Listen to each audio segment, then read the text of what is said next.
There we go. Mind you, this is so helpful to have when you're giving your speeches, really helpful to have kind of like leaning down there TED style so that you can be aware of the time and not be distracted, right? All right, so I have quite a few things to share with you, and I've been super excited to speak to all of you. And all of you particularly, because if you're here, I know that you have a really, really good heart. I already know that. So pat your heart on the heart, okay? Pat yourself on the back and say, I do have a good heart. That's right, I do. And I also know that you know a secret that other people in the world, many other people in the world haven't figured out yet. And that's that this whole player versus player mentality that we've had here on the earth, for the past, hundreds of years, it's really not sustainable.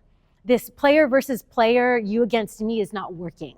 The capitalistic, the consumerism thing, it's not sustainable. We need a different way. And I know all of you know that because if you have that good in your heart, you've been recognizing this already throughout your lives. And in addition, you've probably realized that this whole mentality needs to change from player versus player to player versus environment. It's player versus environment now, and not us against the earth. That's our mother, right? Not that, but rather the forces that are against us that are keeping us humans from thriving. Now, you all know that those forces are coming in a number of forms these days, right? There's political forces, there's distraction, there's consumerism, there's. You name it, we're facing it. And so with all of that in mind, and with the backdrop of what I'm going to paint, the picture I'm going to paint of nonprofits and what they're going through, so you can kind of see a little bit into that world, what I mostly want to talk to you about is how we can grow and develop ourselves internally and how that's going to make that really big external impact. All right. So first, let me give you a picture of what nonprofits are going through, because I talk to them all the time. Not only do I lead one solo by myself, and I'll tell you a little bit of stories about that, but I also train a bunch of nonprofits in AI tools in different ways. And so I'll talk to you a little bit about my background really quick. And by the way, I'm calling this Letter to the Builders because you are the builders, and it'll make sense at the end. The title will make sense at the end, all right? Okay, so my letter to the builders.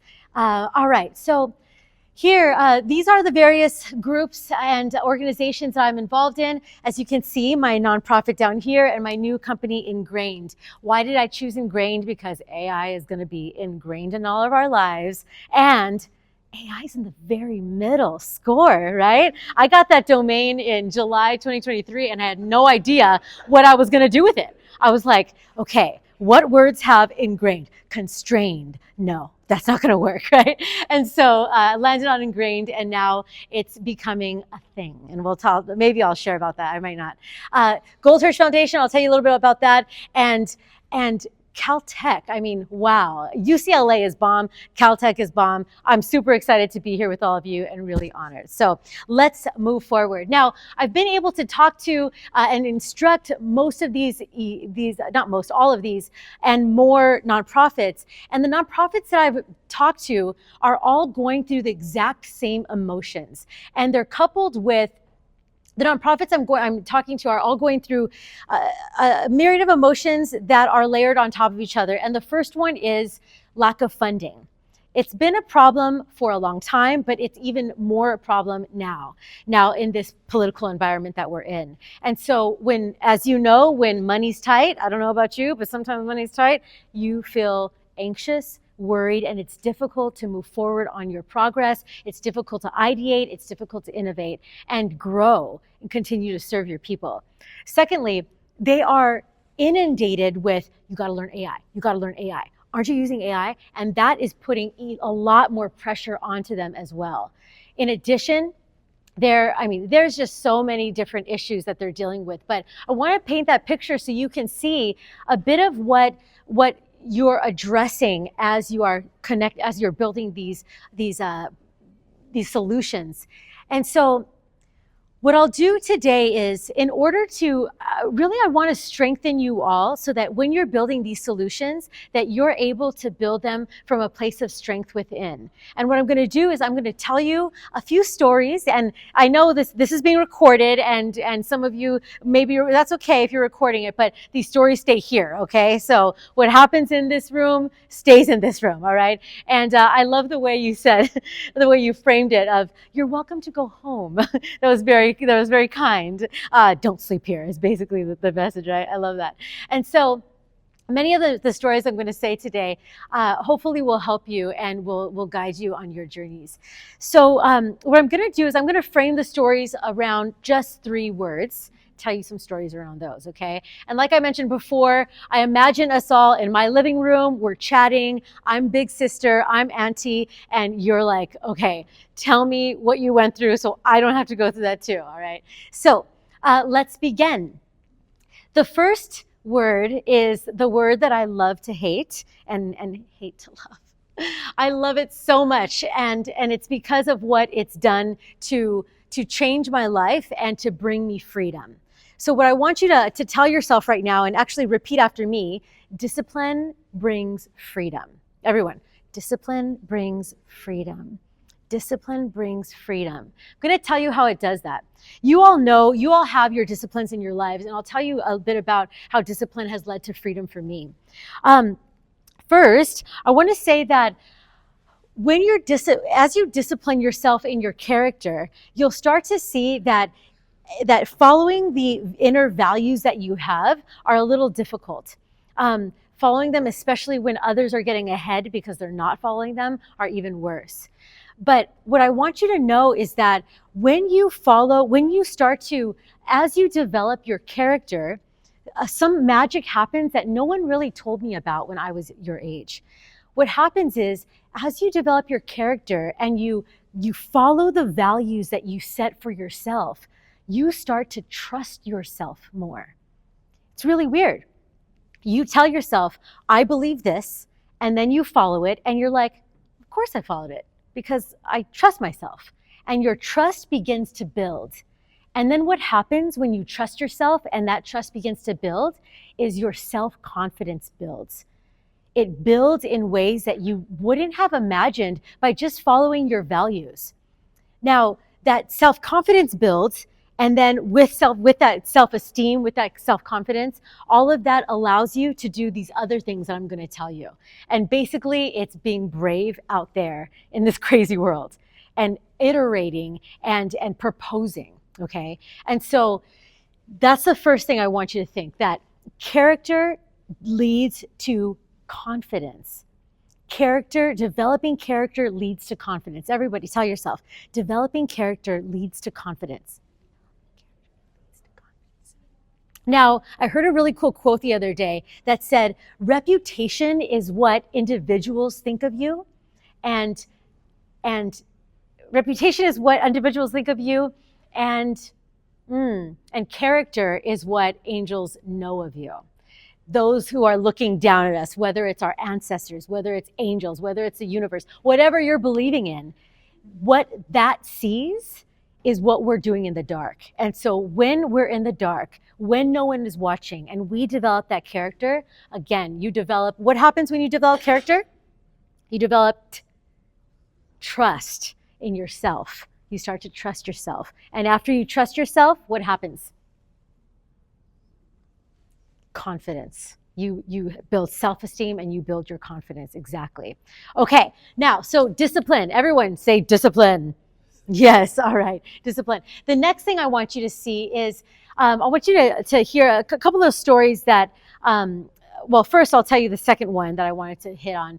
As you're disciplining yourself, I want you to move away from talking and to move into listening to others a lot more, especially those in fields and those who are older than you, who know about problems that are out there in business and nonprofits, but also those who are in fields that you're not a part of.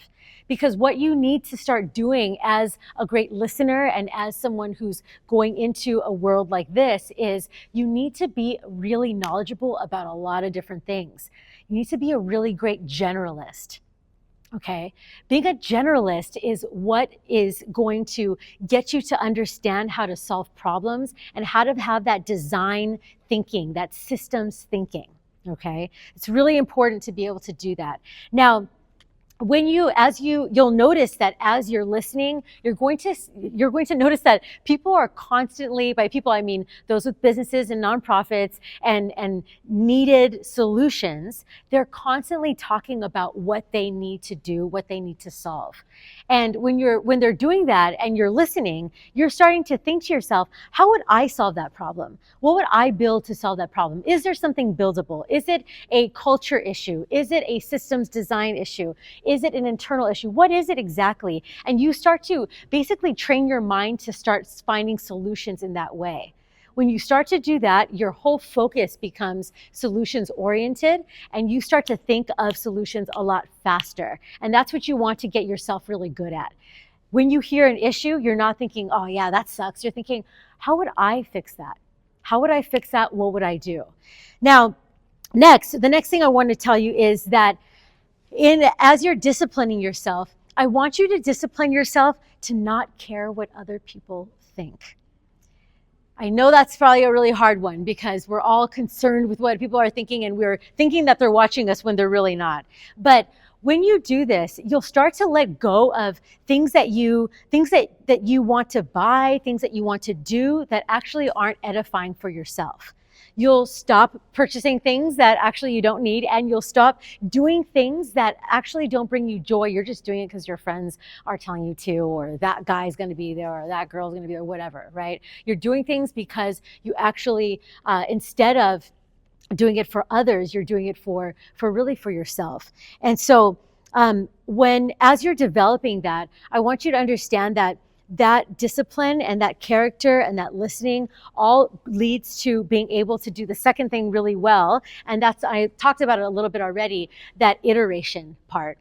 I want you iterating, trying and looking for solutions. As you're doing that for yourself, you'll start to realize that, and others, as you're listening to them complain about their issues, you'll start to, again, have that trained mind within and understand how to approach things and open up opportunities for yourself that you didn't actually know that you could.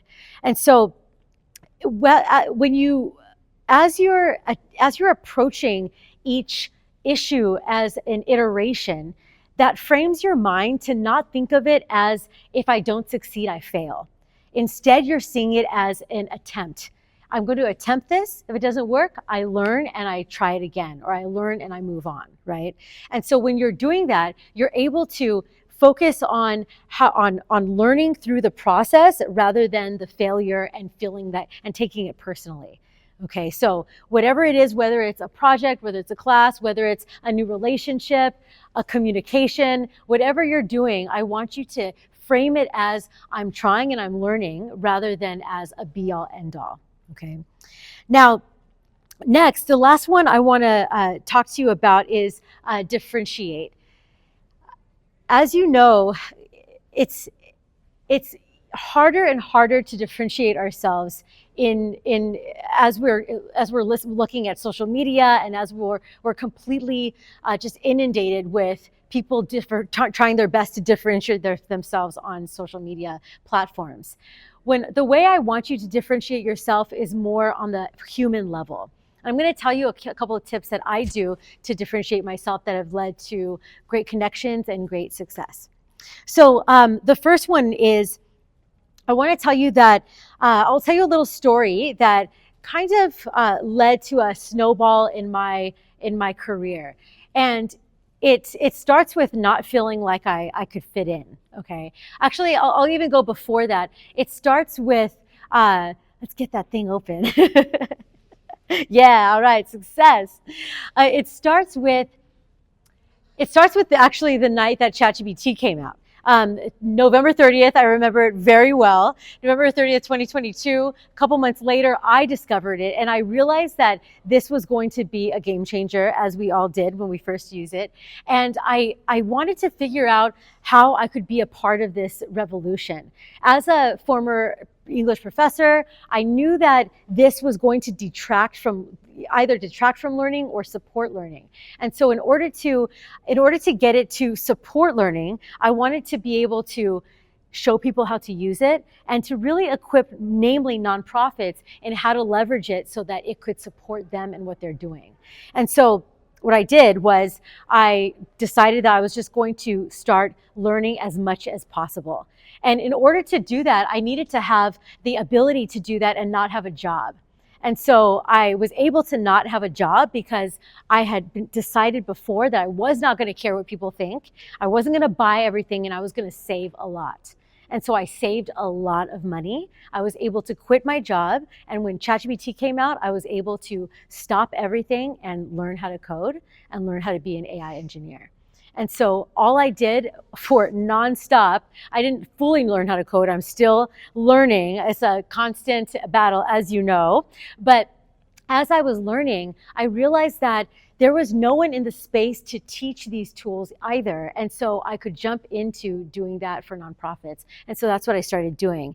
Now, as I was deciding to do that, Dev Day from OpenAI came out. There was the applications to go attend, and I had done so many different little things and noted them down. I kept track of all the things I was doing, so that when that application came out, I was able to grab that note of all the different little things I was doing in AI, paste that into the application, and get invited to go. Now, at the time, I wasn't a developer. I was merely helping people and supporting their knowledge of AI tools. But as I got there, I felt, of course, I'm not a developer, so I felt out of place. And there were not a lot of people that looked like me. And so it was really difficult in that regard, too. And there were not a lot of women there either. And so I was like, okay, I got to find the women and start to like hang out with them and all that. And so what I decided was, this is a tactic I use, and I highly suggest that you do this too. If you're going to a conference and you're going by yourself, get there early. You get there early, you save a bunch of seats in the best rows. If you can get first row, awesome. Usually it's all reserved, right? But get first row, and as you have that first row, you'll put down stuff that you don't care if it gets stolen. So I always bring other conference stuff, like those stupid little notebooks we get, the pens. So I'll put them down on the seats, and I'll go out and I'll look for people that look like I feel. So they look like they're a little frazzled, they're nervous, they're feeling out of place. I go look for those people and I meet them. Hey, hi, tell me, what's your name? And they're like, oh, I'm so-and-so. Hey, Sachi, nice to meet you. What group where are you from? I don't even know what to say when I'm meeting people. And she's like, oh, I work at Spotify. I'm like, oh, cool. She's like, yeah, I'm in the AI engineer division. And I'm like, wow, that's so awesome. Oh my gosh. Like, I want to just kind of hide now, And so I asked her, are you sitting with anybody today? No, I'm not. You know what? I have a seat next to me. Do you want to sit with me? Yeah, sure. And so I have a Sachi friend now. She's sitting with me, and I tell her, hey, why don't you go get 2 people to come sit with us? Because she's going to go get 2 people that I wouldn't have initially connected with. She's going to have a different reach than I do, right? So Sachi brings 2 people. And I tell Sachi, when you bring one of those people, tell them to find 2 people, because I've saved 7 seats up here, all right? We got to get all these things filled. So everyone's starting to look for people that they want to sit with. We have a group together. Now we have everyone sitting together, the 7 of us. As I was sitting in that group, one of the gentlemen I was sitting with started asking us all what we do. Now, he didn't tell us. He was just sitting there listening. He didn't tell us that he sold 5 of his businesses to Google and that he was a multimillionaire. He didn't tell us that. He just asked us about us and wanted to know what we do. He didn't tell us that until later on when I had to pry it out of him. Hey, so Julian, what do you do? And he's like, well, and then he tells me, and I'm like, oh my gosh, you're amazing, And so what Julian did was, as he was listening to me, he said, you know what, there's someone that I think you should meet. I'm going to connect you with her. I think there's going to be some magic here. He connects me with Tara Roth. Tara Roth is the president of the Goldhirsch Foundation. She hears about the different things that I'm doing, and she says, I want to hire you. Do you want to teach AI tools for the nonprofits that we support? Heck yes, I do. I've been teaching in the desert right now. I want to teach with a company, right? And so I start teaching with the Goldhirsch Foundation. That opens so many doors. Another thing that I did that day is I wore something that would get attention, not like a sexy way, but in a conversational way, And so I had these really cool shoes. And so someone came up to me and said, "Those are really nice shoes." And I looked up and I saw him and I was like, "Oh, thank you. What made you decide to notice my shoes?" And he said, I make shoes myself. I'm a shoemaker." And I was like, "What are you doing at OpenAI Dev Day?" And turns out he's a cloud solutions engineer for Microsoft, really high up. And he makes really beautiful shoes that Rihanna and Kim Kardashian, all those people have worn. And so he shows me pictures and he's like bragging a little bit. I'm like super impressed. Oh my gosh, we become friends and we start a project together. As we're doing this project, he invites me to New York and I get to meet a bunch of people in Microsoft. I get to go to the Microsoft Garage. There, I met a group called Code with Klossy. Have you heard of that group before? Code with Klossy? Super cool. This beautiful model decided that she wants to give opportunities to young girls to code. And so she created that foundation or that nonprofit. So I'm talking to these girls and they hear that, of the different things I'm doing and they're like, "Oh, tell us about this, tell us about that." So we're just chatting together. And as we're chatting, I tell them one of the ways to differentiate themselves. And that way is to write a little thank you letter to someone that's touched you. Whether it's touched your heart rather, okay? Whether it's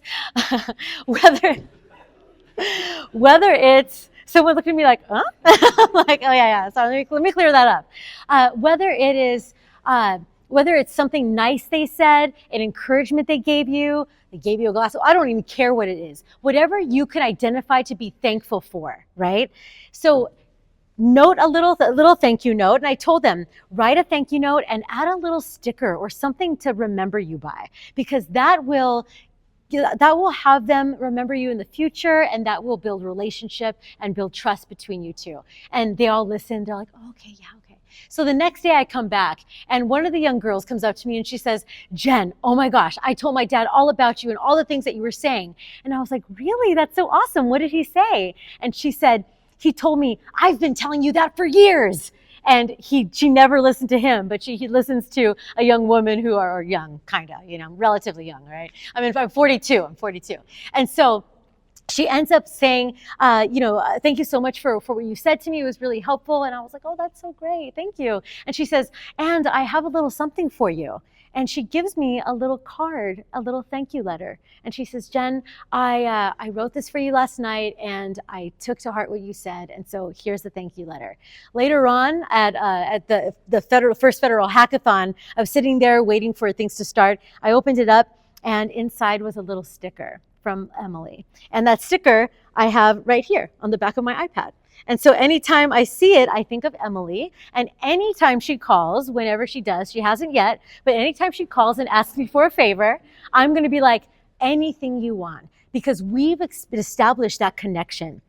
We've established, I showed her that she matters, she shows me that I matter, and now we have that little bond. Okay. And so I highly suggest that you use things like that to differentiate yourself from other people by showing your kindness, showing your heart, showing who you are, inviting people to come sit with you when they look a little lost, writing thank you letters. How many of you have received a thank you letter or written a thank you letter or received a thank you letter in the recent history, in the recent past, let's say a week? Imagine if you started doing that to your professors, to your friends, just to random people, just to get them to see who you are, to notice who you are. And I'm telling you, that is going to be the connection that leads to a lot of other connections. So the last thing I'll share with you is that as I was preparing for you all today, I was thinking, what can I do to make sure that they really remember what I'm saying about these three things? What were the three words? Discipline, okay? Iterate, make everything like a try. You're just trying, whether it's a relationship, whether it's a project, whatever. And lastly, differentiate. And so I thought, how could I show them that I do this, that I practice this myself? And so what I did was I thought, I want to play with Manus, and I also want to do something for them. And so what I'm going to do is First, I'm going to write them a letter of other things that I would tell you that I didn't want to say spoken, because I wanted you to sit with these other thoughts quietly and think about them and reflect on them. And so what I did was I wrote you all a little letter. And so in here, I have a little letter that I hand wrote. Okay. Now, of course, this is very difficult to distribute to you, right? What am I going to do? Pass this around? It's not going to work. And so I was going to copy it and give you all copies of it and the whole thing, but that's not a good use of paper, right? We're Hack2Impact. We are sustainable, okay? And so I'm not going to waste paper. That's ridiculous. And so rather, instead, I decided to model for you what I want you to do. So I created a little note for all of you. The note is QR coded inside here, and you'll find another little something that hopefully you'll remember me by, okay? And so I want you to remember those 3 words. What are the 3 words? First one, discipline. Next one. Iterate, differentiate. Yes, exactly. And so I want you to keep those close to you as you are growing and developing as adults and as young adults and as you go into the world, because it's tough out there, but you're even tougher. So you got this. All right. So before as I wrap up here, I'm going to, in the back, I'll pass out your little notes to you, and hopefully you'll take all of this to heart. Thank you so much, everyone. Thank you.